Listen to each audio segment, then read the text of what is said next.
There we have a HMD Pulse Plus, and today I will show you what you can do if you don't see your WhatsApp notifications. So if you don't see your WhatsApp alerts in the notification bar, let's start from the simplest way. So check your Do Not Disturb mode.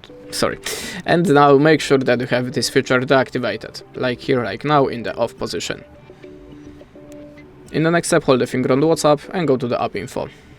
Check the notifications that you have this feature activated. If not, switch it on and go to the additional settings. Then turn on the high priority notifications here and here. In the next step, let's open the mobile data and Wi-Fi and turn on last switcher.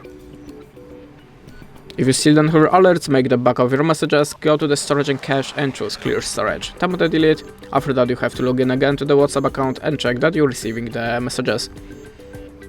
If still not, let's open the settings, then go to the system and choose reset options. Firstly, reset the mobile network settings by tapping on it and clicking the reset button. After that, reset your Bluetooth and Wi-Fi settings by clicking on this button. In the last step, try to upgrade your system, so go to the system in the settings like before and choose system update. If you have any, install it and check for your device, and check your WhatsApp again. That's it. Thanks for watching, leave us a like or a comment, and goodbye.